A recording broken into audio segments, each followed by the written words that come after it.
Setiap kota dan daerah, hampir pasti memiliki kisah urban legend masing-masing. Urban legend biasanya berupa mitos atau legenda kontemporer yang sering kali dipercaya secara luas sebagai sebuah kebenaran. Kebanyakan berkaitan dengan misteri, horor, ketakutan, humor, atau bahkan kisah moral. Dan biasanya urban legend itu kisahnya ada terus-menerus, hingga lintas generasi. Seperti halnya di kota Makassar, Sulawesi Selatan. Bagi masyarakat Makassar pasti tidak asing lagi, dengan kisah hantu Sumiati yang dikenal sangat menakutkan, dan kerap meneror warga di seluruh penjuru kota Makassar. Dilansir dari YouTube Snap Movie, legenda hantu Sumiati ini sudah ada sejak tahun 90-an. Munculnya Sumiati ini berasal dari sebuah tempat bernama Karaenta. Karaenta merupakan kawasan hutan yang ada di Kecamatan Cenrana, Kabupaten Maros, Sulawesi Selatan. Karaenta adalah kawasan hutan yang dilindungi, karena tempat ini, berdiamnya berbagai macam spesies flora dan fauna, dan juga berbagai keanekaragaman hayati yang biasanya digunakan untuk pelatihan ilmiah. Selain itu, tempat ini juga dijadikan sebagai tempat untuk mempertahankan cadangan air bawah tanah. Munculnya hantu Sumiati berawal dari seorang siswi yang tiba-tiba kerasukan makhluk halus.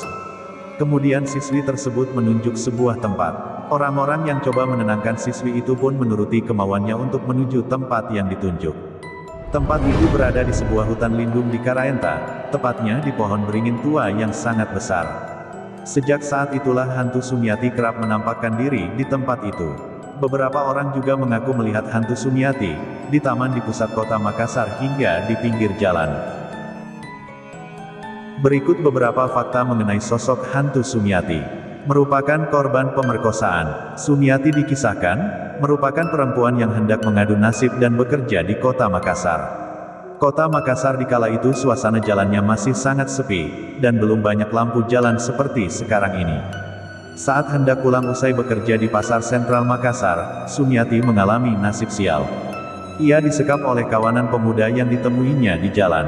Suasana sepi dan sunyi membuat Sumiati tak berdaya melawan. Malam itu keperawanannya direnggut secara bergantian oleh para pemuda bejat. Setelah diperkosa, perempuan malang itu dibawa ke dalam mobil untuk dipindahkan ke tempat lain agar jejaknya tidak terendus oleh masyarakat. Selama perjalanan, Sumiati mengetahui pemuda itu merupakan tukang becak, sopir truk hingga angkutan kota, angkot. Ada dua versi mengenai kematian Sumiati. Dalam versi lain yang sempat beredar, mengatakan jika Sumiati mati karena dibunuh setelah diperkosa. Salah satu di antara pelaku menikamnya dengan sebuah pisau ketika kala itu Sumiati meronta-ronta di dalam sebuah mobil. Namun ada juga versi lain mengatakan jika Sumiati mati bukan karena terbunuh melainkan bunuh diri, akibat tak kuat menanggung rasa malu, ketika kala itu mengandung anak dari pemerkosaan yang dilakukan oleh kawanan pelaku. Dari hasil penelusuran dari tim 2 Dunia pada tahun 2014, berhasil melakukan mediumisasi, dan mengungkap fakta kebenarannya melalui berinteraksi dengan sosok hantu Sumiati yang diduga kerap meneror warga.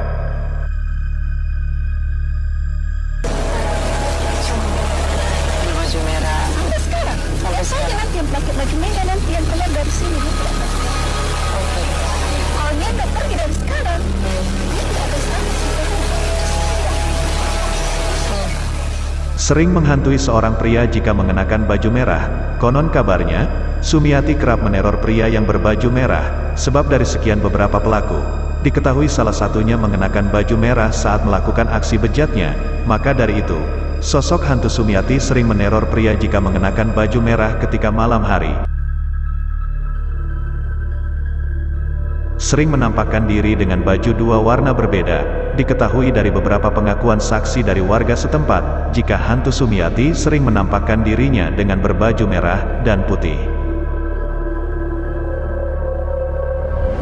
Menurut kabar yang beredar, jika hantu Sumiati menampakkan diri menggunakan pakaian serba putih.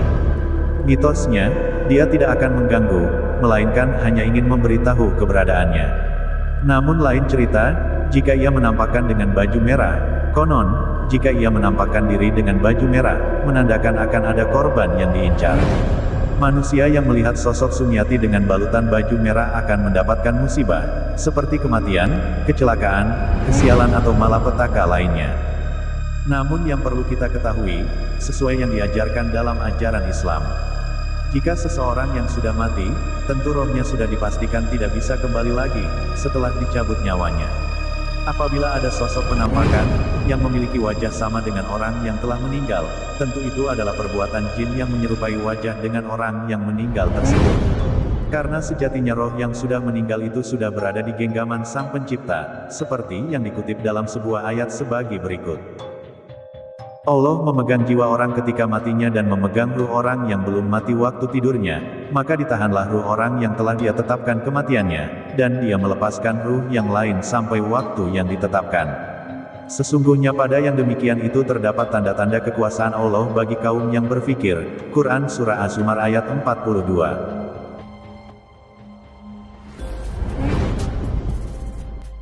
Itulah cerita singkat, mengenai kisah hantu Sumiati yang sempat heboh di kota Makassar di tahun 90-an. Apabila teman-teman punya pendapat lain, silahkan komentar di bawah.